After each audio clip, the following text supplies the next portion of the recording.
Hello and welcome, the lovely Valerie, another gorgeous. Cumbernauld lady. I know. I've had quite a lot of Cumbernauld Oh. people recently, which I'm actually quite proud of, because obviously that's Well, where most we're people say from. that not a lot good comes out of Cumbernauld, And that's entirely untrue. So I've known Valerie for, we were just talking about this, at least 10 years, because we went to the same gym. I think that's how I connected with you originally. So it's about 10 years. And we're connected on social media, and I know your sister-in-law Shirley Ann, but I actually don't know that much about your history. So I know that you wear wigs, because we've had that conversation. We definitely had that one. And I know you've I'm a natural blonde doll. I know, and I do want to ask you about all of that as well. And I know that you've got a daughter, Ariana. And what I wanted you to talk about as well, which we've talked about already, your page is called, it's Black Diamond, but the A's are number 4. So essentially that's what it is. Yes. And you've also been quite active on your social media with the whole Black Lives Matter thing. Yep. And I think it's kind of went into the shadows a wee bit in recent times. So we could probably talk about that again. We've just been talking about the whole thing that's going on in America with the possibility of a black woman president. I know, which would literally be just amazing. Right, so getting back to finding out about you. So I've only known you in Cumbernauld for 10 years. How long have you been in Cumbernauld? I've been in Cumbernauld probably around about maybe 20 years, because I've been married 22. And your husband's from Cumbernauld? He's not. He's from Kilsyth, actually. Oh, right, no far. But in Scotland, I've been in Scotland approximately 30 years. So I came to Scotland when I was about 9 or 10. Mm-hmm. Are you 40 yet? I'm 44. Oh, so my sums are a bit off, but please excuse that. Yeah, sorry, I'm at 40 so yet. young Oh, anyway. thank you. So I would not have known. Nope, 44. I'm 44. I turned 44 just in February. Right. But I moved to Scotland in 1989. So I was born in Zambia. The history is that my grandfather is Scottish. He was actually born in a little place called California, which is just a little bit outside Falkirk. And weirdly, people always say I have an American accent. So I'm always like, yeah, my granddad's from California. But I mean the one in Falkirk. Nothing that exciting.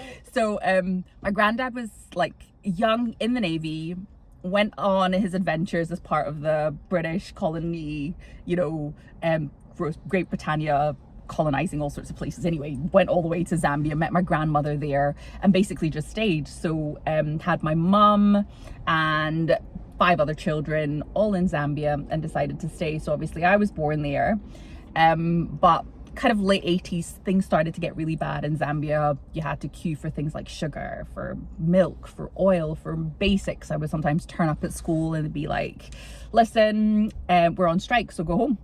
And bearing in mind, this was I was 9, I wasn't even 9, and I was walking to school myself. It was probably about a good 40-minute walk to get to school, and get there just to be sent home. So my mum eventually was like, this isn't great. This whole experience isn't going to set my daughter up really well. So decided, as I said, late 80s, that she would move back to Scotland, kind of lean on her dad's heritage, side of things. So moved here. She moved, got a council house in Falkirk. I came along a little bit later. So she came in the January. I didn't move till sort of, middle of that year. So we were separated for a minute, just a minute. But it felt like so much longer when you're that young. Totally. That's awful. All your formative years. Anyway, so moved to Scotland, and that in itself was horrific. The 80s, the late 80s was just awful. It was absolutely brutal. So did you get into primary 5? I did. Well, theoretically, I'd already started primary 5, because in Zambia you start the school year in January. So I'd already done the first half of primary 5. And so had I come into Scotland, I would have been going to primary 6, not fully finishing primary 5. So my mum sort of put me back into primary 4, where I sort of finished the latter part of that before going into the summer to restart primary 5 after the summer. So that was all fine. The first school I went to was actually in a little place called Polmont, which was really? You lived in Polmont? I did. Random, right? Totally random. Totally random. So I moved to Polmont, and the only other black person in the school was my cousin. And I think because she'd grown up in the place, she was pretty accepted. And her skin was so much lighter, obviously bearing in mind I'd just come from Zambia, so my skin was probably close to this colour, like properly because you're dark. just back from Yes, holiday. I'm just back from holiday. Right. So my skin is really dark compared to probably what it normally is. So I was bullied so badly. It was actually like none of the kids would play with me, none of the kids would talk to me. I can actually physically remember myself sitting in the back corner. There was a tree, a sort of arch curved tree, and I would sit in the back with my back to the playground until the bell rang. Nobody would talk to me. Nobody would.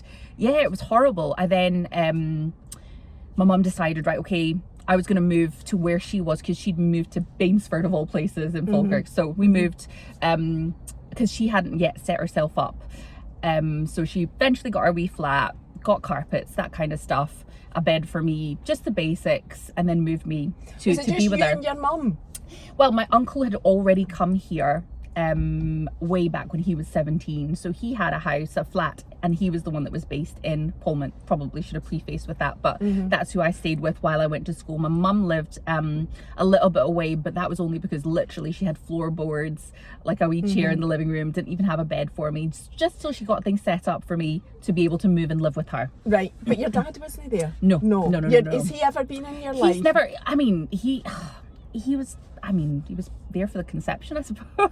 Right, okay, so that's the story. You've never had a relationship with your I dad. have had a relationship with my dad, but it was one more of sort of empty promises and, you know, I'll come and see you, then not turning up. And so we did have a relationship, and I did see him, and I've kind of made peace with that in a sense that he was kind of, and he passed when I was 18, so there was never then any future possibilities of that. So no, he didn't play an active part in my life growing up or anything like that, and he was fully Zambian. So again, this is a little bit part of the story, because my mum is white presenting, and I don't know if that's a term you've heard before, but her skin looks really, really white, and so you would be a bit confused as to what her heritage was. She probably looks more Hispanic than she does anything else. So she's a bit like my daughter, where her mum was mixed like me and her dad was fully white. So I've now married a fully white person, so my daughter is white presenting despite being mixed. Yes. All a bit confusing. But anyway, we moved into Falkirk, and you explain it so well. I totally got it. Falkirk was an adventure, I suppose, in the early 80s or late 80s rather. Must have had a massive impact on you, Valerie. It did. It pretty much, I don't really understand, I guess, the full impacts until you sort of in your teen years, where you actually have zero confidence. You've got no real reference point to see yourself, because the world doesn't look like you. Nobody looks like you. So my hair was coarse.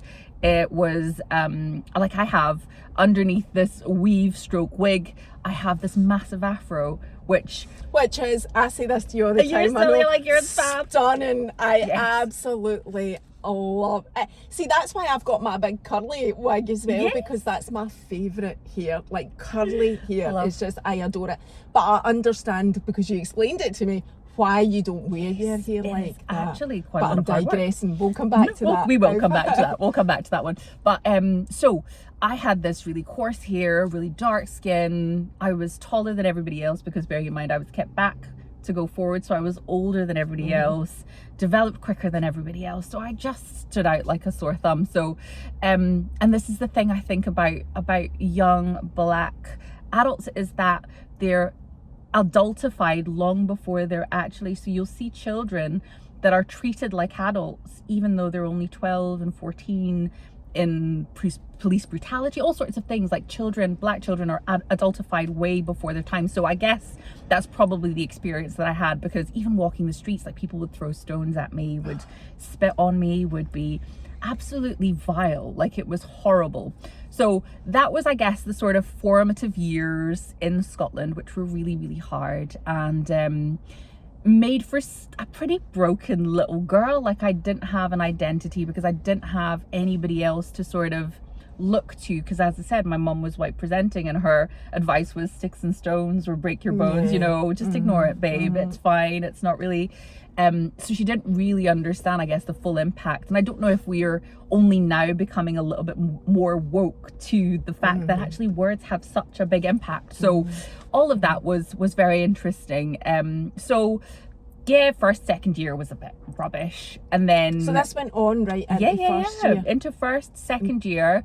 At the end of second year, what would I have been? Probably, maybe even third year. I was 13, maybe? You would be a wee bit older, because we're usually 12, like Scottish born, 12 for first year, 13 for second year, but you had an extra year. I did. So you'd be 13 in first year, 14 going on to 15 actually in second year. So you'd be probably 15.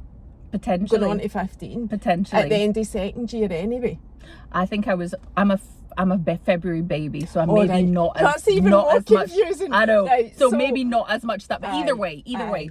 Say about we'll skip a couple of years. At the age of 15, I started. In fact, I was in high school and we did a charity fashion show, and one of my teachers had said to me, "Have you ever considered modelling?" And I was a bit like, "Me?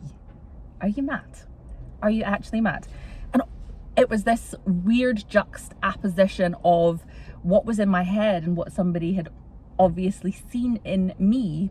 And it was the fashion show. I'd obviously walked, and I mean, this was a male teacher, but there was absolutely nothing inappropriate about the way he went about it. He introduced me to a previous supermodel, and she then introduced me to the Daily Record editor. I then went into the Look of 96 competition. My God. I know. And all of a sudden, full 360 right? your whole life. Right. And it's all of that sort of created this sort of duality in my thinking, where I'm like, I feel so ugly, I feel so unattractive, I feel so, I don't know, unworthy, even just to, I guess, walk the streets. I literally walked with my head held down, like I didn't make eye contact. I was just the shell of who I am today, which is so bizarre. So that was probably one of the turning points. The other was me going back to Zambia at 15.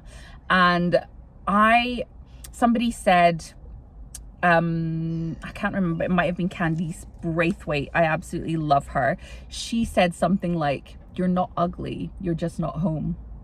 And that's where all of a sudden it made sense to me, because I went back to Zambia when I was 15, and I cannot tell you the amount of tension that I got. And I was only 15, I get that at the time, but it completely changed the way I saw myself. All of a sudden, I was like, I came back to Scotland and it was all okay. It was somehow that whole settledness in myself that, okay, it's okay, you don't see the value, but I know that there is somewhere where I'm absolutely a prize, where I'm worthy. And I started to walk differently. I started to see the world differently.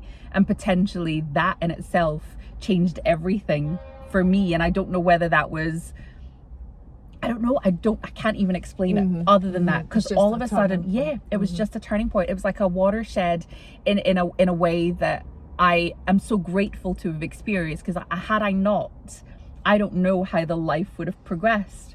So 16, I started modeling, did the Look of 96 competition, got, put into an agency. That didn't really go well, because I don't think Scotland's ever ready for black models, or we're just so far behind. I mean, I know we've heard this from other like models and types who have said things like, we're not taking any more black models, we've already got one. So there's always been a token. There's always been the token, which is really sad, because I think Scotland just hasn't quite caught up. It's still in this little micro bubble. But again, we'll come back to that when we, I guess, just discuss the whole Black Lives Matter. But it's all intertwined, I suppose. It's all intertwined. Yeah. So that was how I started modeling way back when I was 16. And yeah, life has just been a matter of saying yes to opportunities since then.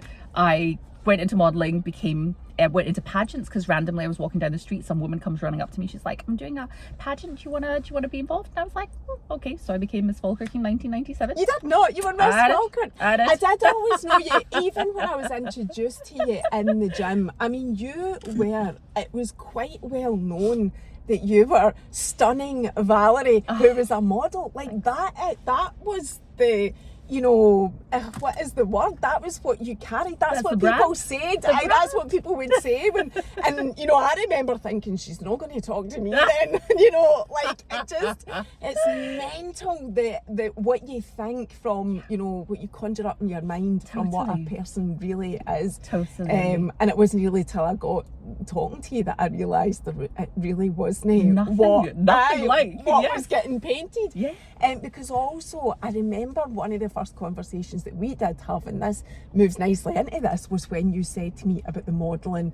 And you're very well, you explain it now, because you do I know you work full time, you've got a different job completely away, totally different to anything we are talking about, but you did. I remember you saying to me, you know, like, yeah, modelling was all wonderful and I had a great time in that, but, and there was a massive but to it. Why don't you tell us about that, like what it was like? I think the challenge is all of that I've carried. I think my modelling career could have probably taken a different turn, but I met the man who is now my husband and decided to stay in Scotland. No, we didn't meet through modelling, but he was here. And I had the opportunity to go down to London to be with an agency there, but I turned that down to basically kind of hang around Scotland. I'd met this boy because I was 17 at the time.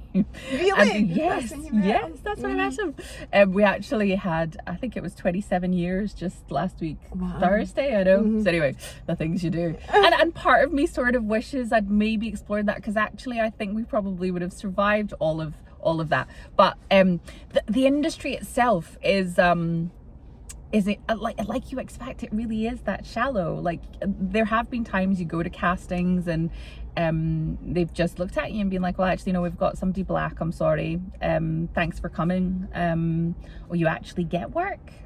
Those kinds of things, like, yeah, no, your body composition just isn't right. And so it's always been, I don't know, this weird, like, you never really know where you fitted in. So you just got work when you got work and enjoyed it when you got there. And I think I was actually a size 12 and somebody said that I should do plus size modelling. You should consider it as a size 12.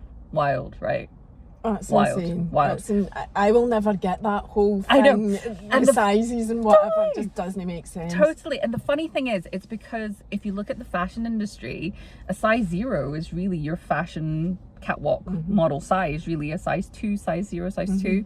And if you think about that to a size 12, it's definitely plus compared to what the standard is, right? I always think how draconian that is. Especially, and I'll use Zara as an example. Absolutely. Especially Zara. There's nothing more dysfunctional. I know, it is so insane. And we all shop in Zara, and we're all different shapes and sizes, and everybody loves a wee Zara find. Totally. All of us. But you go onto their online website, and I don't understand how they're getting away with that. And they do. Massively. Why is there no uproar about it? Dude, I just saw it in the news. I think it was today. Dude's just got his 19 million pound yacht just delivered, or some sort. It's electric. Oh, that's what was special about his yacht. So the owner of Zara is cashing. He's cashing it in. And it's a weird thing that we've all somehow bought into the size thing, and it's such a big conversation. So I was always curvy. That's just the way my body is. I worked incredibly hard, as I'm sure you probably remember. I was much slimmer, about a 10, 12. No, I thought you were going to say incredibly hard. But I was working incredibly hard on that, though. I used to weigh every ounce of my food. I worked out probably twice a day. So I'd go and do gym fit in the morning. And if I had time, the gym. I do remember that. Lived there because I needed that for my body to be as small as it was. So naturally, that tells me that's not really how my body is made to be. It's just not. I was pushing myself to try and fit into some kind of standard that I'd now managed in some way to, right, I'm not happy, I've just had a baby, I need to work this out. But anyway, sorry, I digress a little bit. Anyway, as a size 12, I was told to go do plus size modelling, which I did, and I actually was reasonably successful. I worked for quite a few big brands, did some catalogues, which was incredible. And then I had Ariana and I didn't have the ability to then go up and down, to London as frequently for castings, because they would basically phone you and be like, can you come down tomorrow? I'm like, I've got a full-time job and a baby, like I can't just drop everything and turn up for a casting. So that was always kind of there, and I loved that, but again had to take a step back. But I guess there are different pockets in the world, so I've kind of drifted into the wedding sort of scene, which I've been part of, and I've seen that recently. That is something that you continue to do on an ongoing basis, and thank God they accept, you know, that, but even that has its challenges. And I remember doing a wedding show, and this is where I took a break, because I'd done it for about 15 years, like consecutive years, twice a year, February, October. The biggest one is the SECC in Scotland, so that's the one I've been part of for years and years and years. Anyway, so I turn up for this show, and the suppliers come along, and I've got dresses that I kind of come down fit. One of them specifically I looked at and I was like, that's never going to fit me. I know my body, I know what that looks like, and I'm looking at your dress, it's not going to fit on. And they're like, okay then. Now this dress was really fitted, had these mesh panels that go across the front. Like, I mean, they were small, but I was like, where do you want my boobs to go? Because I've got pretty sizable chest here. Like, it's backless. Like, what do you want me to do with them? So eventually she kind of resigned to the fact that maybe this wasn't going to look good. I went back upstairs. They still called me down and said, Val, would you mind just trying it on just to make sure? Humiliating, because it goes past up to my hips, and I'm like, it's not going to go any further. Like, the armholes are too small. Everything was just all wrong.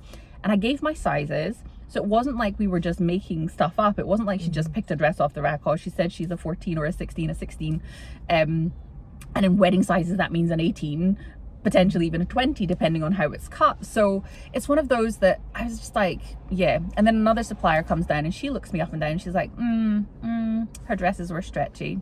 And I'm like, what is it? And she's like, it looks too small. I'm like, no, I just have a normal woman's body. I've got a little tum, I've got curves and lumps and bumps, and I mean, I can wear Spanx, that's the best I can do to try and suck it all in. But I think social media somehow has given us this, you know, slim, thick sort of aesthetic where your tummy's been sucked of every ounce of fat and it's been injected in your bum, and so you've got a flat tummy, big bum, curves, and you are plus size, but it's a manufactured. And I don't know if that was what she was kind of given. Was it you that said to me, somebody did say to me in the past, no, I don't think it was, but it's exactly what you're saying. Somebody said to me, even plus size models are stunning and built a certain way. So it's not, you're still not they call it plus size, but you're still not getting a normal looking body. And see, even just going back to what we're saying about Zara and whatever, okay, it doesn't apply to what we're saying about plus size, but see, looking at the Zara website, and I don't know if this is an age thing in me, but I'm just going to say it, these people don't look well. No. They look unwell. That's how it looks. Why are we making that look, or why do we think we're making that look attractive? I'm certainly not thinking it's attractive. Nobody's thinking horrible. that. It's horrible. But the fashion industry is so sizist. It's wild. It's absolutely wild. But then that then feeds into just our daily. So for most people, the goal is to be skinny. It's not to be healthy. It's not to be. And if I was honest, when I was working out way back, I don't think I was thinking I'm trying to be healthy. I genuinely was trying to be strong. I loved being strong. I loved pushing myself, pushing my body, you know, deadlifting really heavy weights, squatting, all of that kind of stuff. I loved that. But ultimately, my main goal was to be a size 10, 12. That was my goal. There was no other goal after that. And then I hit that and I was a bit like, but I'm still not happy. Yeah, so you're still miserable. There's so no size. There's no, it's not about the size. When you're all about the size, there's no size that makes you happy. No, I learned that as well. No. Because I remember looking at my tummy and being like, nah, there's still some, there's still there. Like thighs I could probably do with maybe shaving a wee. And that's the danger of that. And so, again, this sort of then took the pivot where I then went on an adventure of trying to find my own happiness from within me. Was it that triggered that? Yes. Yeah. It was absolutely that triggered it, because I genuinely reached that point and was like, but I'm still not happy. So now what? Now what? So that then sort of gave me that whole, I don't know, I did shift the way that I was working out, and then probably gained maybe, I don't know, I don't even think I was probably still a 12, 14, depending on where I was shopping. And started that journey of trying to just be content in who I am at whatever point that was, whether I was skinny, whether I was bigger, fat, whatever, I would still just find the joy in that moment. So I guess that's part of what my social media then started to sort of evolve into. And it was more about just self-acceptance. I know there's a sort of self-love journey also, but you're not always going to love yourself, and that's okay. But you can accept where you are in that moment. That doesn't mean that I'm not going to still work out, and if I lose weight, great, that's fine. I'll still be happy and content in that body. If I gain more weight, I need to find that space where I can still be content and happy and centered and still want to celebrate the body that I'm in. So which is why I go along this journey of literally just wearing whatever the heck I like. I love dressing you wear up. it so well though, and as well. it's because, thank you. But it's genuinely just I've given up on wondering what other people will think if I, and I think that's the biggest challenge. And the other thing that I've stopped doing is comparing myself to a whole bunch of other people, you know, where I now just, I'm like, well, I'm not pretty like you, I'm pretty like me, because there's not another me. There's no use in comparing, and there's so many other things. And again, you go through that whole point where you're looking at quotes, looking at words and stuff that just to reaffirm. But you look at a bird of paradise and you look at a rose, they're beautiful flowers, but so different. And you could never compare the two, but equally, each are so unique that you can celebrate that individual rose and say that's beautiful, and look at that other flower and be like, that's beautiful too. So I think it's just really about realizing your own uniqueness and celebrating that rather than comparing and whatever. Did you seek those quotes and whatever yourself, or was there a book, or was there any therapy, or was there anything that you leaned into that gave you that self-assurance and just gave you that confirmation that you are beautiful as you are and all of that? Do you know what I mean? Yeah. Was there things that you sought out to give you that? Yes, and it was intentional. It was absolutely intentional. I started to then diversify my Instagram feed. All of a sudden I started following women that were like super plus size women, and they were celebrating their bodies, they were happy, they were wearing whatever they liked, and it was absolutely beautiful. They looked incredible, and happy. That was the thing for me. They just looked happy, and I was like, well, how can I get a bit of that, because that's what I'm after. And so I became really intentional about that journey, and I did start to look at that, because I'll be damned if I'm going to be, you know, waiting until I lose weight so I can buy that dress. If it's in my size, I'm going to buy it. If it looks good to me, then I'm buying the dress, and I'm going to celebrate the body that I'm in. Because what if I never lose weight? Does that mean I'm never going to be able to wear that dress? Does that mean I'm never going to be able to be happy? Because I'll constantly be waiting for when. So as I said, I was really intentional about that, really intentional about following other women that were on the same journey, because it's not an everyday celebration. Because there are days that I'll look at my body and be like, girl, what is going on here? What is going on here? And we have our down days, but those are far less than the days where I'm actually just accepting.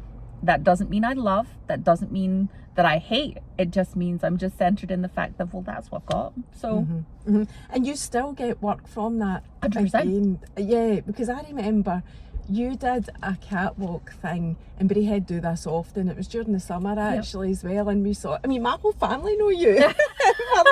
We bumped into you so many times, so many things.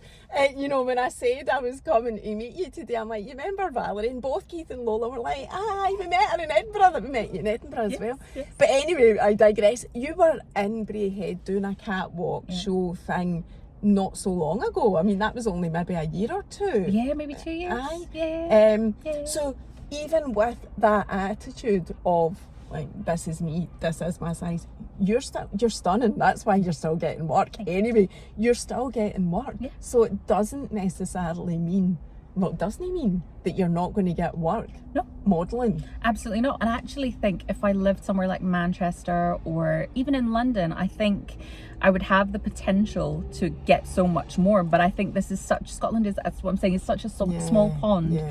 Such a small pond. And I think that's my biggest frustration. So yeah, I think, yeah. And you do it on the side, because we've established already. It's just a wee side hustle. It's a hobby. Well, it's a hobby. I say just, it is very important as well, but it's not your main source of income, if you like. Do you feel at home now in Scotland? I think so, but and this probably leads into a little bit of the Black Lives Matter conversation that we were going there. But I have always felt at home in Scotland, and then 2020 happened. Obviously, George Floyd, the whole thing just kicked off, and it just went mental. It was mental. And not only are you kind of doing this whole COVID situation, trying to navigate that, all of a sudden this happens, and it's so visceral and so impactful, and the whole world starts talking about. It's like, honestly, it was like the world discovered Black people. It was wild. The amount of conversations I had about race, the amount of conversations I had about, you know, my journey, my stories, my trauma, all of the stuff that's associated. And then it's like it becomes, and this is what I liken it to, you know, when you're watching TV and you see these malnutrition kids with the flies and all this stuff, you're moved in that moment. Your heart is broken. The next advert comes on, the next time you're back in your program, you've all of a sudden you've forgotten about it. You've moved on, really. And that happens, like, the amount of time I've seen myself do it countless times. And I feel like that situation was exactly that. All of a sudden, this became incredibly visceral. It was so, the world discovered Black people. We were getting called for this, that, and the next thing. Jobs were here, jobs were everywhere. But I would guarantee, if you were to go to even just the wedding industry, because I suppose that's where we kind of left the conversation off with modeling and stuff, but go and find a few wedding suppliers, and I guarantee you will struggle to find any diversity on their page, whether it's able-bodied, whether it's ethnic diversity. You will struggle because the world is still stuck somewhere. And the reality hit for me in 1956.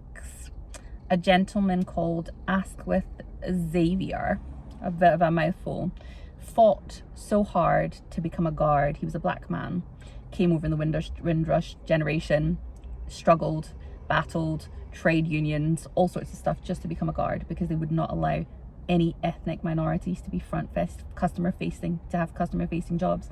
And that was only, what, 58 years ago? Ish. My son's a bit kind of, so that's how long ago it has been since the world was still segregated between Black and white, where in America it was illegal at that point to marry interracially.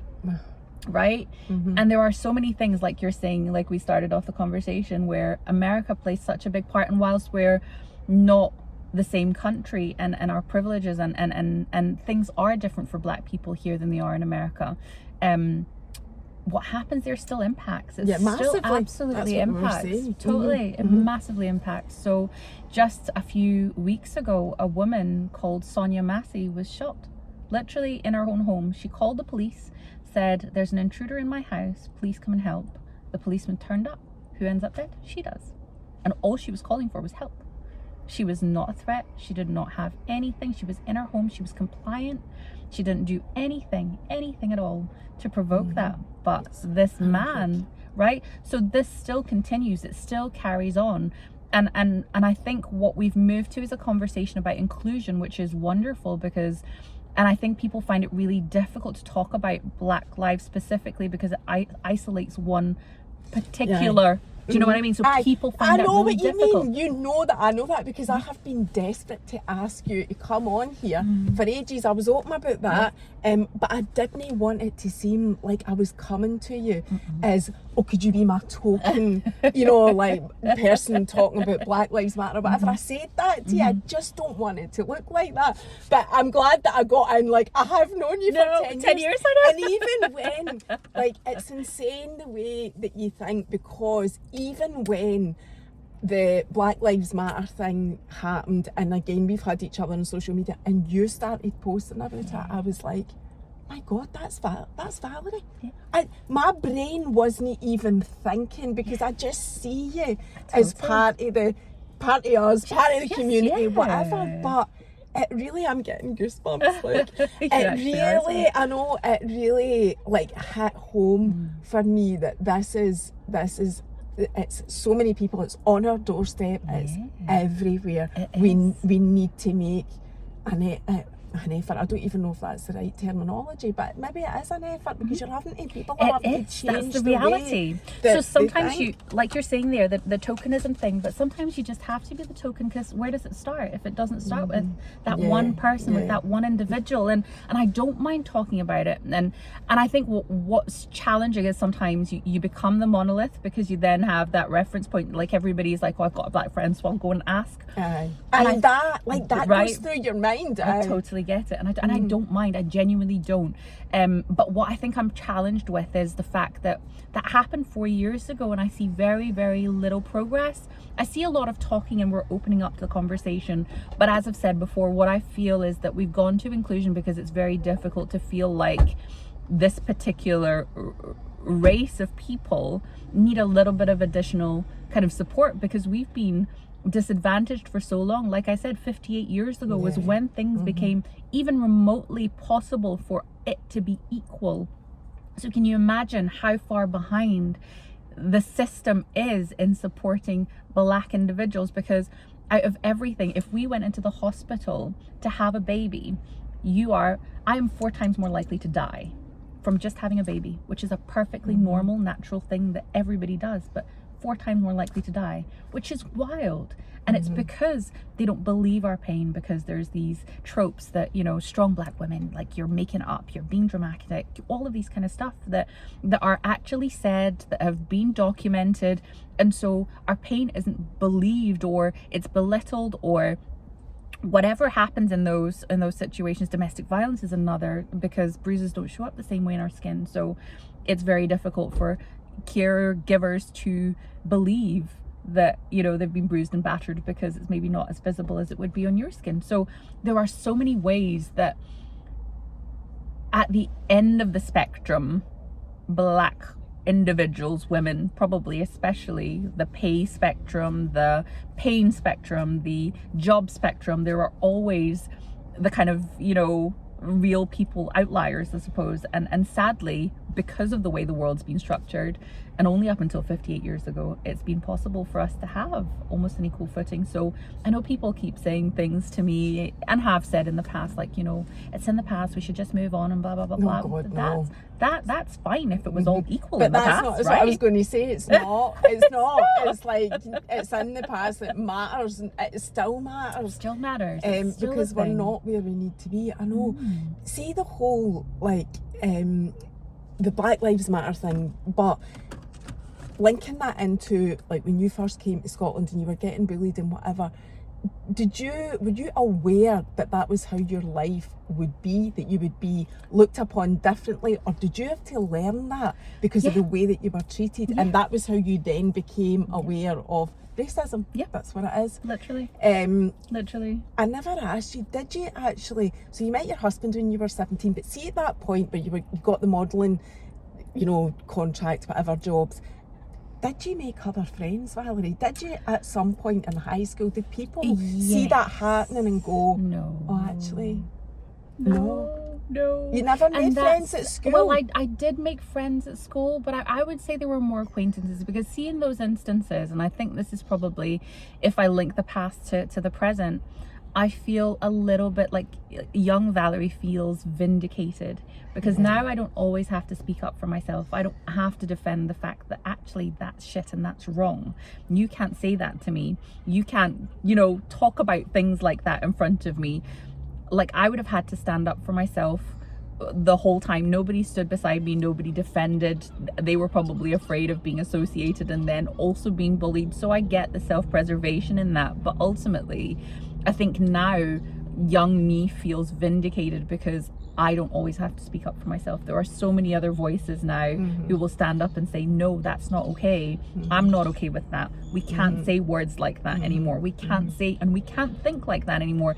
It was never okay, but the system, the structure of the world was built in a way that it supported other people calling, you know, the P word or N word or whatever. We lived in a society where you couldn't speak up and say, so it was accepted, but it was never okay.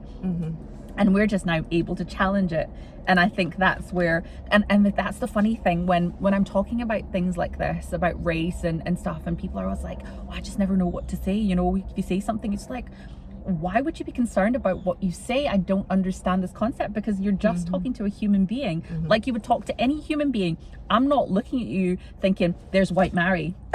And I'm a bit scared to call her white, because, do you know what I mean, right? Nobody, I'm never thinking that. So why would you be sitting there thinking, oh, I don't know if I would be able to call her black, because I don't know if it was acceptable, or would I call her mixed? Would I call her coloured? What would I call her? You know, it's one of those things where you was like, why does that even? So which then tells you that we have such a long way to go if that is still part of the kind of thought process, which is really wild. And the good thing is that you're so open to everything and anything, and if anybody does have any questions on that, you're not judging them, not in any and way, even shape, when or I form. said to you, because we were at Laura Porter's event, and that was when we connected physically again after such a long time. What was I going to say there? Even when I said to you, because I wanted to be honest and say I was really worried about asking you. You were like, what are you bothered for? You know, like, it was just like speaking to, as it should be, because you are, any friend, any person, whatever. And it made me realise, like, I think that's maybe been instilled in us some way as well, Valerie, that you've got to get your language right, and you've got to say the right thing. You can't be offensive, and you're terrified to say anything in case you're offensive. Do you know what I mean? So I do get that, but what we need is the education. We need the, like, sharing the stories, 100%. getting it out there and whatever. 100%. I like to think Scotland is quite good. Like, I do like to think that, but I'm thinking, please don't let this be my ignorance, and I'm going to come here today and you're going to say, no, wait till I tell you. Wait till I tell you. But what is it really like now for you living in Scotland, living in wee Cumbernauld? It's a small town, you know. What is it really like that I maybe don't see? I think we've moved on a tremendous amount. I think the world has become much more accepting. I think what's difficult though is when challenged, when pushed, race always becomes the card that people will throw, which is the wild thing. So let's talk about football as a small example. I know this is probably more England, because Scotland just generally don't tend to get as far as they need to when it comes to it. But, you know, but being diplomatic there. But, you know, the last was I don't even know which one it was, but it doesn't matter. Just take a black player taking a penalty and they miss. They're then monkeys. They're this, that, and the next. You just have to read the comments. And that's the bit that breaks my heart. That actually on the surface, right, actually football is one you've just made me. I never even thought of that. Even up here with Scottish teams, aye, you're right. And that's the thing. So when pushed, it's always the one that will come out. Like their true feelings will always come out. So it's fine, because we've always had, I don't know if you've remembered, like the minstrels were always black, the blackface, that's all. They were actually performers. And that was all, as long as we're entertaining you, it's fine, until there comes a point where we disappoint in any way, shape or form. All of a sudden that's the thing that you're going to pick. It's never really anything other than, you know, as I've said, monkey, they write bananas, monkey figures, the N-word gets thrown. It's just the most bizarre thing. So I think on the surface, I think we're doing well. And I think the younger generation are coming up in a much more accepting kind of environment. So my daughter is hilarious. Like, she is a dancer, so she's, and sometimes I'm like, babe, I can see your ribs. She's like, Mom, stop body shaming me. Good for her. You've taught her well. I have taught her well.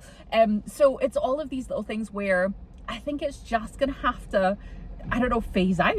Yeah. That is the reality. Yeah, it's something like any change, like anything that's going on, you have to keep banging the drum, saying the same things and educating people. And do you know, I never thought of that. And you've made me realise where you're affected is where anybody else is affected. So if somebody of black, you know, origin is getting abused on Twitter's, you know, where I see a lot of it, now that you say about football, you're feeling it.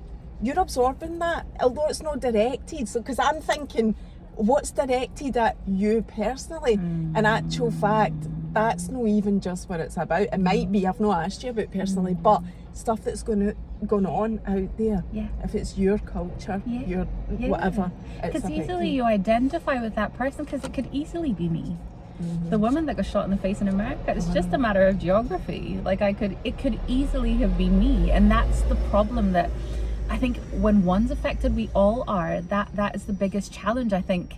So yeah, it's just so structural. It's so part and ingrained in society. And as I said, as it phases out, as the younger generations get further and further away, because I was talking about Ask the Saviour, which was 58 years ago. The people that he was employed are probably only just dying now. You know what I mean? Like the people that were in charge of his, they're still there somewhere. So inevitably, there's still this legacy of thought, this legacy of action that still exists. The police force is still known to be racist. There's still all so of this many stuff. issues there. So many issues. Totally. So yeah, so I think as long as those generations are still passing on whatever they're passing on, I think it's going to be, and as I said, it'll filter out. It will. Eventually we would hope that it would get there. Personally, in your own life, do you ever come across anything that you do feel that you need to say to somebody, like you can't say that or whatever? And do you do it? Do you say to people, do you? Yes. I do now. I think I've grown up and I've always been a people pleaser, always wanted to, because I've felt like the representation, like you may not encounter another black person for a long while, and if I'm a dick, then you're gonna then have this impression of all black people that's, and I've always carried that burden weirdly. Nobody put it on me, nobody said that that's what I needed to do, but somehow it was instilled in me. And also that whole just need for acceptance. I just want to fit in. I don't want to stand. I don't want to be the one that's objectionable. But I have learned that, do you know what? It's not my responsibility. It's not my job. It's not actually my job to educate you, because the internet is a big place. Like Google is free. It's literally free. It's at your beck and call. You can ask questions, you can learn. Like the internet is a very big place, and education, it's not, I choose to, because I feel like I think it's important to progress, because if I can, it's like that ripple effect. I'm not necessarily looking for the massive impact, but if I talk to you and all of a sudden something sparks in you, and you're and like the people that watch this, you're doing your wee my bit, little if bit, you like. my little bit, and I do enjoy the conversation. So so me personally, yes. And sometimes, and again, we go back to 2020. Up until that point, I never really would have attributed things that have happened to the fact that I was black. But all of a sudden, it was like scales came off my eyes, and I was just like, shit, is it because I'm black? So now the weird thing is, I'd never questioned it before, and all of a sudden I question everything when I go into situations. So examples, and this is where it becomes really surreptitious, and you never really know whether it's directly because I'm black or people are just being arseholes. And that's the killer. I would imagine so. Because even as a woman, I have that thought process, but you've got it double, at least double. Is it because of, I'm black, or is it because I'm a woman, or is it both? No, is it both? Like, what's that? So small examples. I took my sister-in-law Shirley Ann to the Balmoral. Yes, the Balmoral. They have Palm Court. Is that where the afternoon tea is? Anyway. I don't know. I do love an afternoon tea as a black woman. That is honestly, it's the laugh. Culturally, they're like, Valerie, are you okay? Yes, I love an afternoon tea. Anyway, I took my sister-in-law to the Balmoral. Obviously, Edinburgh's, prestigious the hotel. Balmoral. I've only ever been in the Balmoral for a drink, and that was bad enough. The prices for a couple of drinks. So I was taking my sister-in-law. As you know, my name is Valerie Coleman, so nobody's expecting a black woman to turn up. And this particular time, I did have my afro. I had a fro hawk, and it was a massive fro hawk. I was wearing shocking pink. Your colour. Literally. I was not blending in. I'm probably about 1.5 foot taller than my sister-in-law, and I was wearing heels. So as you can imagine, I was not in any way, shape or form hiding in the background. So we both turn up, and the gentleman, the maitre d' welcomes us in and looks at Shirley Ann and is like, what's the booking? And I was like, yeah. So she's looking at me, and I was like, yes, the booking's for Valerie Coleman. And he's literally directed all of his conversation at her. Like, either I can afford it, or I was the black. Do you know what I mean? It's one of those really weird situations that just felt like I'd already been typecast, I'd already been stereotyped, and I was paying, I was taking her, so the booking was under my name. Eventually, I was like, yes, I'm Valerie Coleman, I made the booking, and I was organising all of the surprises and bits and pieces for that. So it's all of those little things. We then left at the front door. No, I love a picture. So surely I was taking a picture, and the way the concierge dismissed me, even Shirley Ann at that point said to me, that was really weird. That was really strange behaviour. It left the most bizarre feeling afterwards. Oh my God, and somewhere like the Balmoral, right? How disgusting is that? It's awful, but that's the thing. And I could never then pinpoint and say it's because I'm black. Do you know what I mean? It could have been a whole bunch of reasons, but that's how it feels now. That's how life feels now, which is really strange. I get it. I'll never fully understand, obviously, but I do get it as a woman, because how many situations, and there'll be women watching this that will relate to that, that you go into and, you know, you're with your husband or your partner or whatever, and it's a him, her situation, and they speak to him, and as if you're not invisible. there, and you can't. That's a massive problem in itself. Right. But that wasn't your scenario. In this situation, you're with Shirley Ann and he's speaking to her. Yeah. Oh. Yeah. And it's all of these little things that it's people that and you can't explain or articulate that, because it's hard to then... Yeah, because then there's the other thing. Oh yeah, you're imagining it. If you were to say, and that's again, this is another thing that people, like narcissists do to women as well. If you were to say, look, I can feel this. This is an energy. You'd be the crazy one. Yeah, 100%. 100%. And my perception is my reality. So I get all of those things reasonably regularly. I felt a bit like that in Spain, and it's this holiday specifically, which is really weird. So it's all of these little things where you just don't quite feel like you fit, or people make you feel like you don't fit in some kind of way. And I'm 100% sure if I was disabled, I'd probably feel the same way, because people make your life difficult, right? It's discrimination. It doesn't really matter how it's targeted, but the underlying thing is, it is actually just the way it is. So yes, more now than I've ever felt it. And it's weird. It's really weird, because it's like all of a sudden I'm like, oh, I never thought that would be a situation. I never considered that my colour might be a stumbling block. So people have asked me about my career over the years, and I always was like, no, I think it's been fine. But actually, I would probably argue that maybe it hasn't, because I know there have been times I worked for Morgan Stanley for a number of years, and there was an American woman there that actually properly just bullied me. And I never really understood what was going on at the time. I thought I was really terrible at my job or something like that, but actually I wasn't. It wasn't a me thing. It was very definitely a her thing. And now I'm like, well, was it because I was black, or was it just because she was just a horrible individual? So there's going to be points in my career, in my life, as it's gone along, that I've always been like, that felt a bit weird, but maybe it wasn't because of all of the things that I thought it was at the time, but maybe it was just because it was the colour of my skin that they just didn't like. So it's weird. It's weird. It's interesting to hear it from your perspective. It's also utterly disgusting. Wild, isn't it? It's awful. Thank you for giving me an insight to that, though. That's none of these things I ever thought about you, because you were always just one of us to me. Just Valerie. Just Valerie. So moving on to like your hair then. So this links into it as well, because you and I learned, so we all know that I have started to lose my hair. I've got alopecia, and the number of people that, so I went out on social media with that, right? So a lot of people came to me and said, it's really acceptable for black women to wear wigs and yet not for us, because I have felt the, like, all right, you're wearing a wig, or you're going for a wig. Is that what you really want to do? Go for a wig? Your hair's falling out, right? So I've learned a whole new thing about that as well. But I'm like, right, so, and Jewish women apparently wear wigs regularly as well. There you go. I didn't know that about Jewish women. There you go. So it made me think we need to have that conversation as well, because I do know that, like I've said already, you wear a wig, and so explain why you. Okay, so I'm and I alternate between, not that there's that much of a difference, it's not my hair either way, weaves and wigs. Yeah. So I, as I've said, have a big, massive afro. And I find that really just tedious to maintain.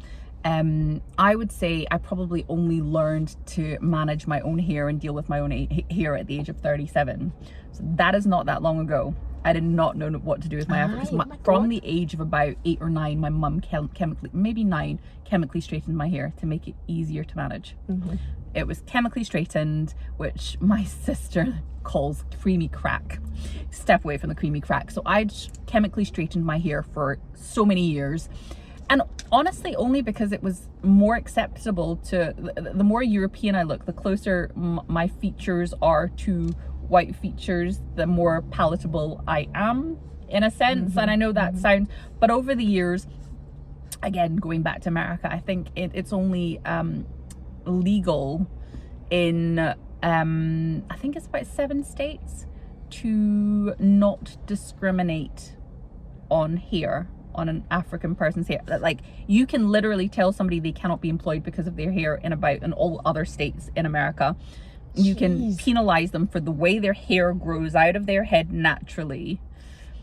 You have the ability as an employer to tell them to go and get professional hair. So, like, it's a big conversation, right? The hair for a black woman, it is a very big conversation. I know for every woman, hair is a massive conversation. So that's right. So there, you've educated me as well. So I'm thinking, because you told me years ago in the gym, yeah, that makes sense. Black women get wigs, because Valerie told me it's so difficult to manage afro hair, right? Yeah. But actually, there's more to it. There's so much more to it. There's so much more to it. Yes. So the hair conversation's always been a challenging one. Like, kids at school have been suspended because they've got locks, like dreadlocks. That's the way they're, and again, it's a protective style. If they've locked the hair, it's also part of a, like a religious belief, culturally, for some people. So that's the bit that's always so triggering about the hair conversation. But anyway, my choice was because I thought I looked better with straight hair. So I would always straighten my hair. My mum would, in fact, it was probably ingrained in me that was good hair. I would have it chemically straightened. So we were going to a wedding, my mum would chemically straighten my hair before we went. We need to keep your hair straight for the wedding so it looks pretty. So I grew up not feeling like my hair was pretty the way it naturally was. So yeah, the random thing that happened was actually, weirdly, Black Panther, of all things. The movie came out, and it was so incredible to see these Black women be their unique individual self and just be celebrated. I'd never seen that before. Never. At the age of 37, all of a sudden I'd gone on this adventure of just like, actually, I can be okay with who I am. So I stopped chemically straightening my hair probably a little bit before that, because I was always getting a weave. But then, as I said, I alternate between weaves and wigs and whatever else I fancy, to be honest. And it's only because I genuinely love the change. I have accepted my own hair. I just don't like managing it on a daily basis. So is this a weave, you said? This one is a wig, but it's sewn and stitched into my hair, so it doesn't come off. It literally is. Yeah. It's stitched into my hair in the same way that a weave would be, but it just means that it's not on the individual tracks of hair. So that's the difference. But yeah, so this one. How long will that last? Probably about 3 months if I wanted to. And where do you go for them? I order them all over the place. China usually. There's a couple of. What website do you use? I actually use a couple. There's one I've been recommended called And Be Here. They're on Instagram. They're Vietnamese. So I venture between Brazilian hair, Vietnamese hair. So they're human hair? Yeah. So they're not synthetic whatsoever. Yeah. So I can straighten, I can curl, I can basically treat it like my own hair. And I never really need to think twice about it. I could wake up, like this morning, I literally woke up, ran a brush through it, ran the straighteners over the head, and that was it. Valerie, I need to ask you, do you pay £1,000 for your real hair wigs? I do pay a lot of money. This one was, I think it was about 350 to 400, but I can reuse it. Yeah, that's good. No, so I was told, well, doing my research, I mean, I'm quite early on into this whole, world of wigs, weaves, hair, whatever. AliExpress. But, right, I'll need to get them off you, because the going rate in the UK, if you're getting them in the UK, is about £1,000 for a real hair wig. That but hair's yours, fantastic. I know this is synthetic as well. Is it actually? Aye, completely. This was only a couple of £100, but I did start off. I didn't want to be spending hundreds of pounds on a wig because I didn't know what's going to happen with my hair, how I'm going to feel about it, whatever. But obviously, as time goes on, and I think it is just going to get worse, I'm fully invested in the whole thing. You know, I'm going you do not all have to out. spend that kind of money. Aye, Girl, well, so I it's will good hook to you up. it's good I'll to know hook you that. up. I'll hook you up. 'Cause, yeah, I don't want to be spending £1,000, man. No, nobody. No. And the thing is, if you look after it well, especially if it's a lace one, if you look after it well enough and you're not keeping it on and stitching it into your hair and all of those things, then you can keep it for years. Like this, the quality of hair literally will keep you. I know, that's what you want, and that's good to know. Right, I'll get that off you. Listen, that is us. We've done an hour, and I think we have actually covered everything I wanted to talk about, because I wanted to do the body positivity thing, which you've done with the whole modelling and whatever. I wanted to talk about the Black Lives Matter, the whole thing with that. We've talked about that. Your hair. I think we've covered everything. You've been bloody amazing. I have thoroughly enjoyed this. Thank you so much. I'll see you later. Bye.